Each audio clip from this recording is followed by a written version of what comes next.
So I've told you a few brief stories about how I practiced. I didn't have a lot of knowledge. I didn't study much. What I did study was this heart and mind of mine, and I learned in a natural way through experimentation, trial and error. When I liked something, then I examined what was going on and where it would lead. Inevitably, it would drag me to some distant suffering. My practice was to observe myself. As understanding and insight deepened, gradually I came to know myself. Practice with unflinching dedication. If you want to practice Dhamma, then please try not to think too much. If you're meditating and you find yourself trying to force specific results, then it's better to stop. When your mind settles down to become peaceful and then you think, that's it. That's it, isn't it? Is this it? Then stop. Take all your analytical and theoretical knowledge, wrap it up and store it away in a direct chest. And don't drag it out for discussion or to teach.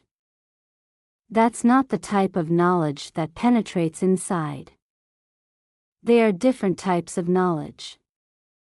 When the reality of something is seen, it's not the same as the written descriptions. For example, let's say we write down the word sensual desire. When sensual desire actually overwhelms the heart, it's impossible that the written word can convey the same meaning as the reality. It's the same with anger. We can write the letters on a blackboard, but when we're actually angry, the experience is not the same. We can't read those letters fast enough, and the heart is engulfed by rage. This is an extremely important point. The theoretical teachings are accurate, but it's essential to bring them into our hearts. It must be internalized. If the Dhamma isn't brought into the heart, it's not truly known. It's not actually seen. I was no different. I didn't study extensively, but I did do enough to pass some of the exams on Buddhist theory. One day I had the opportunity to listen to a Dhamma talk from a meditation master. As I listened, some disrespectful thoughts came up. I didn't know how to listen to a real Dhamma talk. I couldn't figure out what this wandering meditation monk was talking about. He was teaching as though it was coming from his own experience, as if he was after the truth. As time went on and I gained some first-hand experience in the practice, I saw for myself the truth of what that monk taught. I understood how to understand. Insight then followed in its wake. Dhamma was taking root in my own heart and mind. It was a long, long time before I realized that everything that wandering monk had taught came from what he'd seen for himself. The Dhamma he taught came directly from his own experience, not from a book. He spoke according to his understanding and insight. When I walked the path myself, I came across every detail he described and had to admit he was right. So I continued on. Try to take every opportunity you can to put effort into Dhamma practice. Whether it's peaceful or not, don't worry about it at this point. The highest priority is to set the wheels of practice in motion and create the causes for future liberation. If you've done the work, there's no need to worry about the results. Don't be anxious that you won't gain results. Anxiety is not peaceful. If, however, you don't do the work, how can you expect results? How can you ever hope to see? The one who searches discovers. The one who eats is full. Everything around us lies to us. Recognizing this even 10 times is still pretty good. But the same old coot keeps telling us the same old lies and stories. If we know he's lying, it's not so bad, but it can be an exceedingly long time before we know. The old fellow comes and tries to hoodwink us with deception time and time again. Practicing Dhamma means upholding virtue, developing samadhi, and cultivating wisdom in our hearts. Remember and reflect on the triple gem, the Buddha, the Dhamma, and the Sangha. Abandon absolutely everything without exception. Our own actions are the causes and conditions that will ripen in this very life. So strive on with sincerity. Even if we have to sit in a chair to meditate, it's still possible to focus our attention. In the beginning, we don't have to focus on many things, just our breath.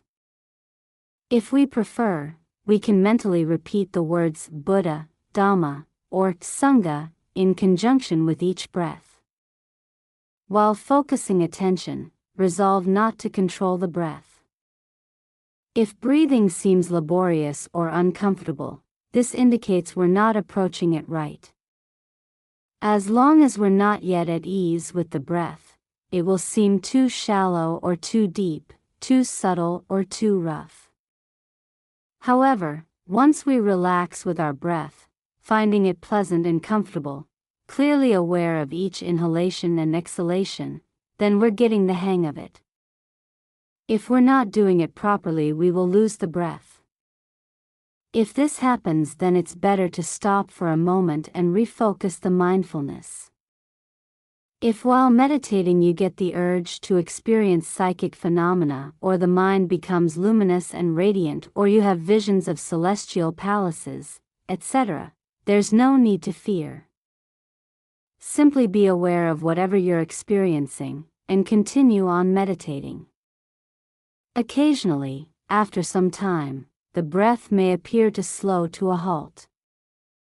The sensation of the breath seems to vanish and you become alarmed. Don't worry, there's nothing to be afraid of. You only think your breathing has stopped. Actually, the breath is still there, but it's functioning on a much more subtle level than usual. With time, the breath will return to normal by itself. In the beginning, just concentrate on making the mind calm and peaceful. Whether sitting in a chair, riding in a car, taking a boat ride, or wherever you happen to be, you should be proficient enough in your meditation that you can enter a state of peace at will. When you get on a train and sit down, quickly bring your mind to a state of peace. Wherever you are, you can always sit. This level of proficiency indicates that you're becoming familiar with the path. You then investigate. Utilize the power of this peaceful mind to investigate what you experience. At times it's what you see, at times what you hear, smell, taste, feel with your body, or think and feel in your heart. Whatever sensory experience presents itself, whether you like it or not, take that up for contemplation. Simply know what you are experiencing. Don't project meaning or interpretations onto those objects of sense awareness. If it's good, just know that it's good. If it's bad, just know that it's bad. This is conventional reality. Good or evil, it's all impermanent, unsatisfying, and not self. It's all undependable. None of it is worthy of being grasped or clung to. If you can maintain this practice of peace and inquiry, wisdom will automatically be generated. Everything sensed and experienced then falls into these three pits of impermanence, unsatisfactoriness, and not self. This is vipassana meditation. The mind is already peaceful, and whenever impure states of mind surface, throw them away into one of these three rubbish pits. This is the essence of vipassana, discarding everything into impermanence, unsatisfactoriness, and not self. Good, bad, horrible, or whatever, toss it down. In a short time, understanding and insight, feeble insight, that is, will blossom forth in the midst of the three universal characteristics. At this beginning stage, the wisdom is still weak and feeble, but try to maintain this practice with consistency. It's difficult to put into words, but it's like if somebody wanted to get to know me, they'd have to come and live here. Eventually, with daily contact, we would get to know each other.